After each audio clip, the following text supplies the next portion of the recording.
the love she never wanted. Myra was never wrong. From the moment she realized she had a gift, every prediction she made had come true, no exceptions. She had warned her best friend about a sudden job loss, predicted her neighbor's pregnancy before she even knew she was expecting, and once she even foresaw a storm that saved an entire town from disaster. But the one vision she refused to accept was the one about herself. It happened on an ordinary evening when she was alone in her cozy little shop, the Mystic Vale. As she casually shuffled her deck of tarot cards, a strange energy surged through her fingertips. The cards slipped from her hands and scattered onto the table in a perfect spread, forming a vision clearer than any she had ever seen. It was her wedding day. Myra saw herself in a flowing white dress, her dark curls pinned back with delicate flowers. Candles flickered, casting warm light across the old stone walls of what appeared to be a historic chapel. She felt the weight of a ring on her finger and the overwhelming sensation of pure, undeniable love filling her heart. And then she saw him. A man with deep brown eyes, a lopsided smile, and a quiet confidence that unsettled her. His touch, though gentle, sent a jolt through her soul, as if the universe had carved him just for her. The vision was so vivid that she could hear his voice whispering, "I was always meant to find you." Myra gasped and yanked herself out of the trance, her breath shaky. This wasn't just a prediction, it was a certainty, and she wanted no part of it. Avoiding fate, Myra had spent her life proving she could stand on her own. Love wasn't part of her plans. She had seen too many heartbreaks, too many people come to her shop, desperate to know why their relationships had crumbled. So she did what any self-respecting psychic who didn't want her fate sealed would do. She changed everything.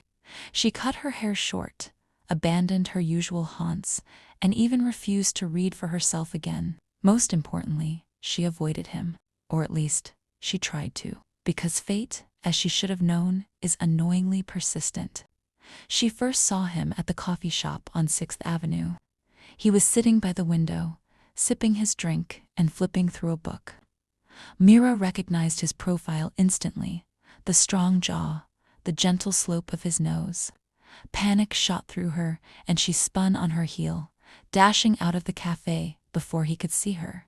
The second time, she spotted him at the farmer's market, laughing with an elderly vendor as he purchased a basket of strawberries. She ducked behind a display of sunflowers and waited until he was gone. The third time, he nearly ran into her outside a bookstore. She had been so busy pretending to browse that she didn't notice him approaching until he was right there. "Excuse me," he said, his voice warm and rich like autumn. "You dropped this." She turned, already knowing what she'd see. It was him. His brown eyes locked onto hers, and for a moment, time slowed. Myra's pulse hammered as she looked down at the book he was holding out to her. It wasn't even hers. Still, she took it, murmured a quick thanks, and fled. The turning point. Despite her best efforts, fate kept placing him in her path.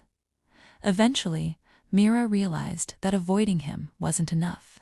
She needed to leave town, a fresh start somewhere new. She packed her bags and was all set to move when she had another vision, one so powerful it knocked her to her knees. It wasn't their wedding this time. It was his heartbreak. She saw him sitting alone in a dimly lit apartment, staring at his phone, waiting for a message that would never come. His expression was hollow, his shoulders slumped in defeat, and she felt it, his pain, his longing. The realization hit her like a tidal wave. He wasn't just her fate.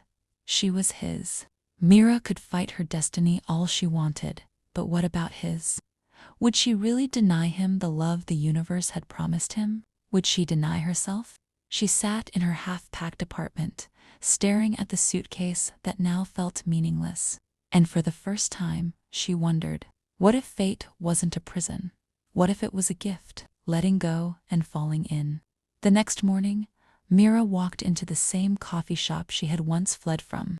She had no plan, just a quiet hope that maybe, just maybe, he would be there, and he was.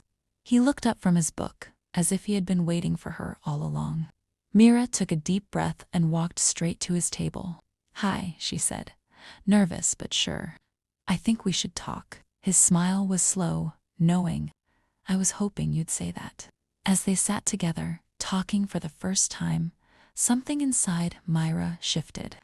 The fear, the resistance, the stubborn fight against Phaetit all melted away, because sitting across from him, she felt it. Not a forced destiny, not an unavoidable fate, but a love that was always meant to be. And this time, she chose it.